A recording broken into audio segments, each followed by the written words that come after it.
In a downtown lobby at Christmas, a building manager rips open a janitor's wrapped box and accuses him of stealing from a toy drive. A bank worker steps in, risks her job by taking responsibility, and waits for the consequences while quietly caring for the man. She learns why the boots in the box matter and watches small changes ripple through the building without fanfare. Just a quick note before we begin: hit like, share this with a friend, and subscribe for more. Also, let me know in the comments which country you're watching from. It always amazes me how far these stories travel. The building manager tore the red paper off the box in the janitor's cart. Tape snapped. Cold water beaded on the cardboard and ran onto the marble. He held up a small, scuffed boot by 2 fingers, like it might drip on his suit. The janitor flinched. He reached out, then pulled his hand back when the security guard shifted. People in wool coats stopped by the 20-foot tree. Phones came up. The choir on the mezzanine kept singing Silent Night like the air wasn't tight. Mara smelled pine and peppermint from the hot chocolate station and heard the tape go. Her stomach clenched. She had checked the toy drive bins twice that morning. Brand new items only. The sign said so in bold letters. She knew the janitor. He cleaned floor 14 after hours. He didn't speak much. He left a chair straight at her desk every night like a quiet habit. She'd never seen him without his navy uniform. She stepped away from the hot chocolate table. Her badge bounced against her blazer. She glanced at the building manager. He was red in the face, but not from cold. His name plate read Dean. He looked young to be barking orders into a radio. If she jumped in, she would be stepping into building security's business. Tenants were told to let security handle security. She had been warned last month after a budget miss on catering. One more screw-up, her boss had said, and someone else would plan the party next year. The manager raised the boot higher. "Say sorry to the kids," he said. His voice carried. The guard crossed his arms. "You think we don't see this?" Mara looked at the toy drive bin. New dolls in plastic. Cases of Lego. A drone in a sealed box. No place for a wet used boot. But the box in the cart had a paper snowman taped on one side. The eyes were drawn with a thick marker. The scarf was purple crayon. She moved between them, palms open. "Dean," she said. "Steady. That box is under my program." He blinked at her. "Under your what? Bank collection? Overflow staging. We're accepting winter gear in a separate stream," she said. She pointed to nothing, because there was nothing. She felt her cheeks heat. "I'll log it and reconcile." The guard's radio hissed. Someone upstairs asked for a mop. The janitor stared at the floor. Dean frowned. "It's used. The drive is new only." "Then it's not part of that drive," she said. "It's a separate one." She reached for the boot. Dean didn't let go. The boot swung between their hands. The sole dripped onto the marble. "You're going to cover this," he said. "We had 2 laptops disappear last week. I'm not getting yelled at again." His voice dropped on the last part. He looked like he hadn't slept. "I'll cover it," she said. She pulled her corporate card from her pocket. Her fingers shook. "Bill me if the count is off." The guard shifted. "We should call this in." "Call it in," she said, and surprised herself. The choir hit sleep in heavenly peace like a trap. "Call them." She put the boot back in the box and closed the wet lid with her palm. Dean stared at her hand. His jaw flexed. "He was pushing toward the donation bin," he said. "That's cause." "He's pushing a cleaning cart," she said. She saw the janitor's hands. Red-chapped knuckles, raw from bleach. He kept them at his sides. He wasn't looking up. "I'll take him to the back while you call." "Mara," her boss hissed from behind the cocoa urn. He wore a sweater with a stitched reindeer. His phone was in his hand. "Don't. We have the COO coming down." She ignored him. "Sir," she said to the janitor, "let's step off the floor." Dean blocked the path. "No, he stays here until—" Mara met his eyes. "No crowds," she said. "It's Christmas Eve. We're not doing a show." Dean looked at the phones. He looked at the tree. He stepped aside a half-inch, then glanced at the guard. The guard followed, unsure. Mara took the cart handle. It was sticky from tape. She pushed. The front wheels squeaked. The janitor fell into step behind her, small, as if he could fold himself in half. "Call the police," she said. "I'll wait with him." The words came out flat. Her boss's mouth dropped open. You could hear the elevator ding across the lobby. In the service corridor, the air smelled like salt and mop water. The music faded to a tin hum. A wreath hung crooked on a grey door. In the loading dock break room, the heater rattled like a shopping cart. The walls were scuffed cinder block. A dented metal table sat under a crooked bulletin board. Someone had taped a Christmas napkin over a coffee stain. Mara set the box down. The snowman drawing slid, then stopped under her palm. She didn't look at the janitor yet. She took a paper towel, wiped the boot, and set it upright on the table. The rubber left a ring. "Tea?" she asked. Her voice felt thin. "We have hot water in my office."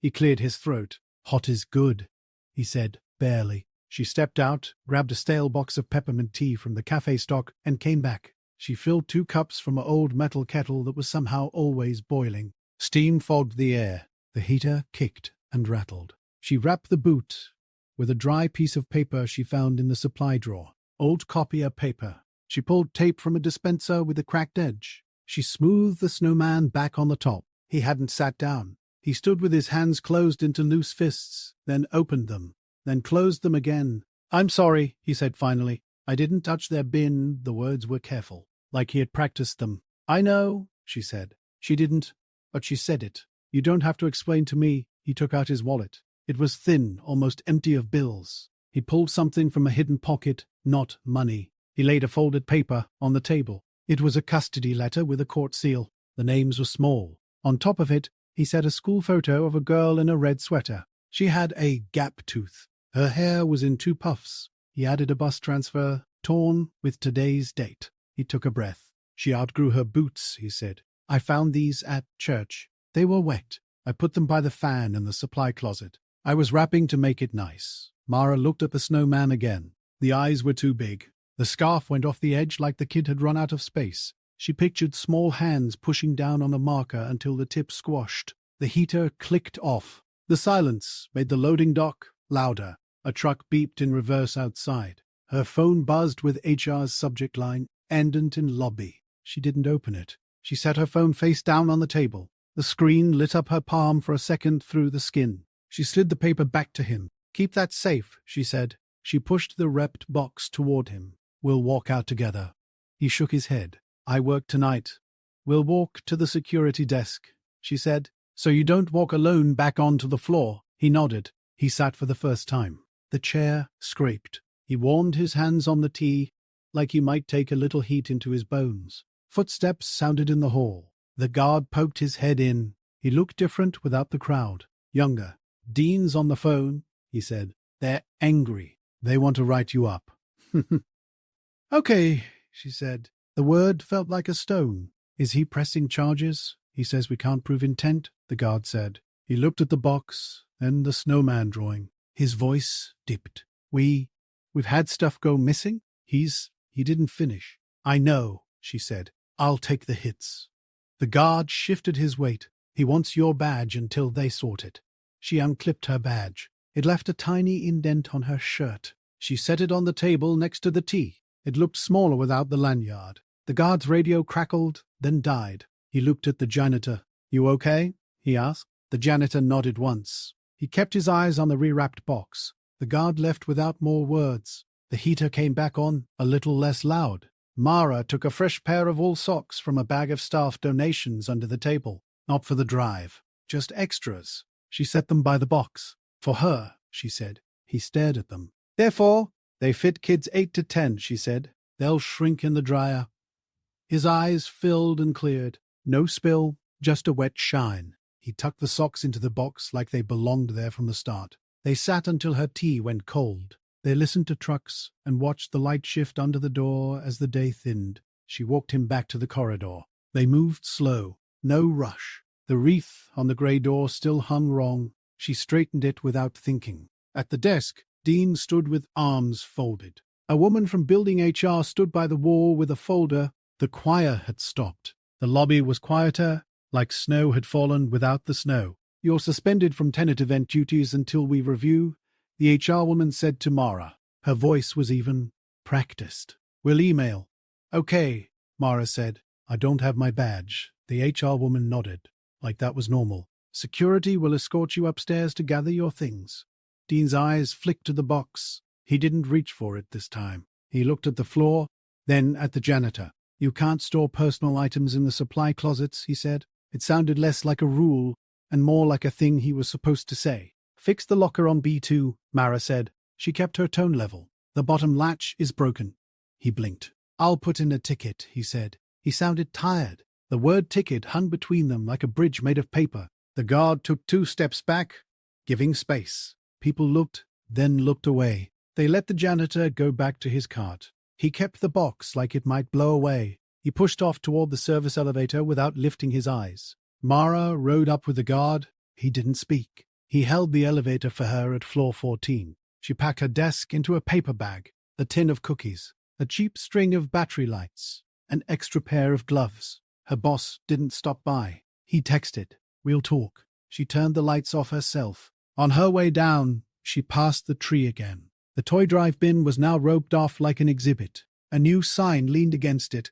"New ETMs only, please." Someone had added a second sign in thin marker, "Used winter gear" to the left of the Kokor. The next morning, a cardboard sign appeared by the tree, "Winter gear welcome." It was crooked, written in thick marker, like the snowman. Under it, a grey bin held coats, mittens, and boots in pairs, tied with twine. Someone had set out tag cards and tape. The building posted a note on the service board, "No public confrontations on the lobby floor. Root concerns to security office." It was typed in all caps. It had a little clipboard bell in the corner. At the cafe, the manager taped a stack of paper snowmen to the counter with a note, "Take one." The kids in the building drew faces, while their parents bought coffee. The snowmen had huge eyes and crooked scarves. A maintenance guy fixed the latch on B2 that afternoon. He rattled the door twice to show it caught. He left a note in marker, "Done. Happy holidays." The guard from yesterday stopped at floor 14 on his break.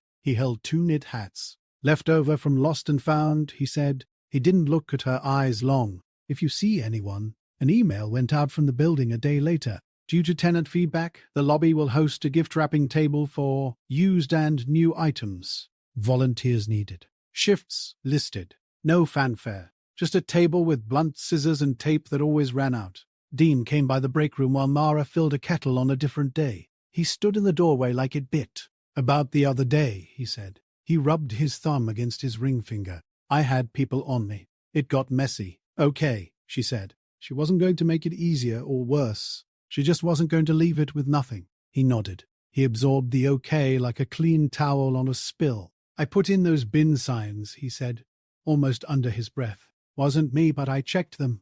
They help," she said. She didn't get her event duties back that week. HR put a warning in her file. Her boss stopped looping her into bid calls. She worked her regular hours and went home, which felt like a kind of peace she hadn't expected. On Christmas Eve night, she came back with a paper bag that had 4 pairs of new socks and a small box with a cheap plastic horse. She left the bag in the used gear bin, no card. She didn't wait to see who took it. At dusk, she stood by the loading dock door. Snow dusted the alley like powdered sugar. The heater inside the break room hummed a softer note. Through the little wired glass window, she saw the boots. They stood side by side on the table, wrapped neat, the snowman taped flat. A little square of gold light from the vending machine fell over them and didn't move.